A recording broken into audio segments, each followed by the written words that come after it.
Namaskar, I'm Dr. Renita Mazumdar.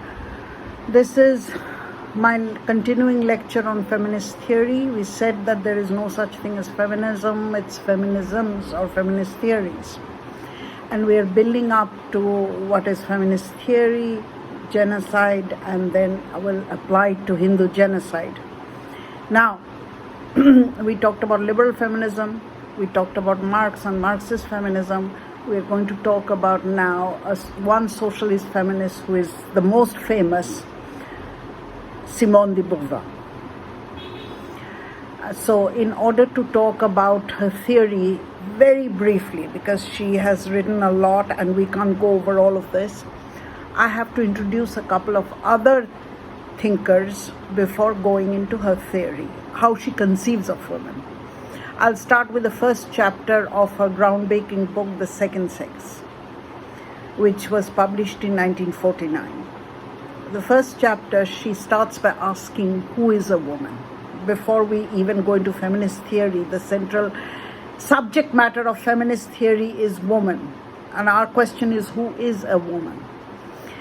And in order to answer that question, she goes through different categories. Is she a biological entity? Is she a cultural entity? And ultimately she ends up with the definition that woman is the other, not the other of this or that culture, but the other of every culture. And she brings in master-slave dialectics of Hegel to show that she's the other. It is on her body that the entire culture is built. How does she arrive at this theory? In order to show that, let us talk about two anthropologists in France. The first is Marcel Mauss and the second is his student Levi Strauss. Marcel Mauss wrote a book, The Gift, where he did a lot of research on the Native Americans and the South American tribes. And he showed that in the absence of a state, how do people with disparate interests live together? In modern nations, there is a very strong state. People have different interests. Like in India, there are so many different languages, different religions, and so forth. The state holds them all together. But in the absence of a state, in pre-state societies, how did they survive without continuous war? And Marcel Mauss brought in the idea of a gift giving. There was continuous gift exchange. X gives Y some gift and Y gives back X some gift. So there's a continuous market. For example, tribe X gives Y, say, 10 bags of rice, and Y gives back 15 bags of yams. This also establishes a market. In the absence of this gift giving, there would be war. So the other side of gift is war. Taking this clue, his student Levi Strauss gave us a theory which is very interesting, from which Simone de Beauvoir gets her theory of woman as the other of culture. He says, yes, there is continuous gift giving in tribal culture in pre-state societies. Even when there is the state, in many nations which are developing nations, there are small tribes who really abide by their own customary laws and not the state uniform laws given by the state. Levi Strauss said that it is true, there's continuous gift giving. I give you 10 bags of rice, you give me 2 bags of yam. And the balance, if yams are more costly, then I can give you less yams. A market is built. But then he also questioned this rice and these yams, they will be consumed and they will be get over.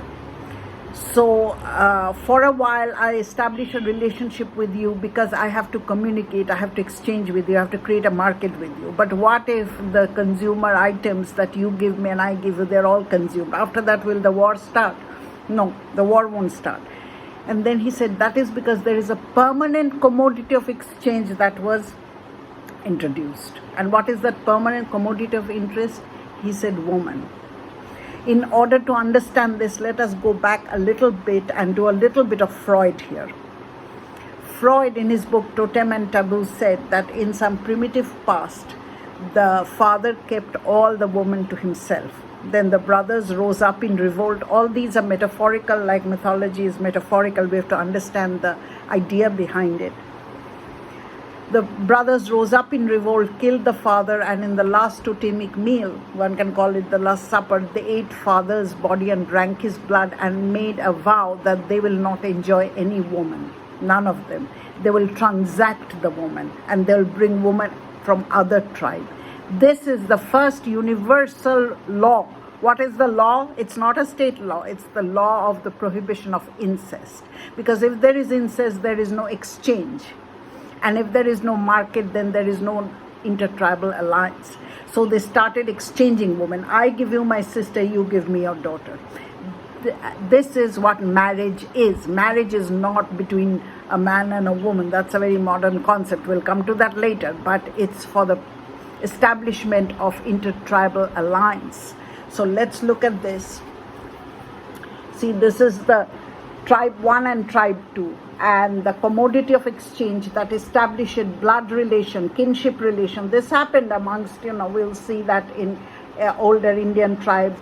Draupadi was married to create an alliance between Panchal and the Pandavas so that they can defeat the Kauravas, etc. So this is a system of exchange. This is very important to establish the kinship bondage. Here, Levi Strauss will say women do not own the phallus, but they carry the phallus from one tribe to another. That's why if a woman betrays, then it's an honor is betrayed by the woman of her own tribe.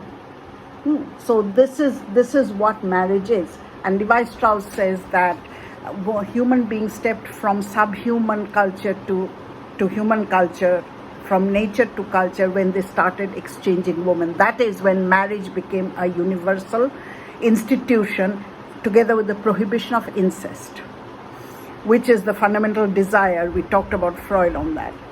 Now, this is where Simone de Beauvoir gets her definition. She says, no, woman is not a biological being. She's more a cultural being. And this culture is universal. See, so she's making it universal, patriarchy universal, but culturally, not biologically. She's the other.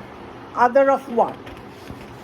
In Marx, we see that the proletariat is the other here, because there was no such thing as a working class before the industrial capitalism. So the contradiction between the bourgeois and the proletariat started here in the capitalist state. The serfs were the others in feudal state, and so forth. And who is the other changes from historical stage in different historical stages. But with women, it's different. According to Simone de Beauvoir, she's the perpetual other, because if marriage goes away, the entire society is going to fall apart.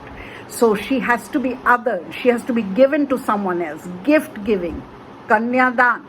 She has to be given to someone else to create the tribal alliance. So one way she's going, the other way prestige is coming, lands coming, alliance is being created. So that's the whole concept of marriage. It's the tribal bondage between two tribes, groups of men, for the purpose of exchange of women, to create kinship structure. So kinship is not a natural biological thing. It's a cultural thing imposed on the fundamental biology, which is the incestuous desire. So this is Simone de Beauvoir. Then, of course, she said that women in modern society is also oppressed economically, culturally, lack of education, lack of opportunity, etc. All these are there, but that's the fundamental definition of a woman, not one who has femininity, because the concept of femininity changes. But this otherness, that she is not my own, she has to be transacted, she has to be othered. And the other has to be brought in and made into our own, where this tribe gives their daughter here and brings their sister or daughter to their own. So the one who is the other becomes my own. That's the whole concept on which, that's the substructure of society. So see how in this theory, Marx's base and superstructure changes. According to Marx, the base is modes of production and relations of production. In this case, it's this exchange of women, the kinship structure that holds the entire society together. And of course, it is based on the othering of women. So that's more or less Simone de Beauvoir. Next, I'm going to go into psychoanalytic theory. Namaskar.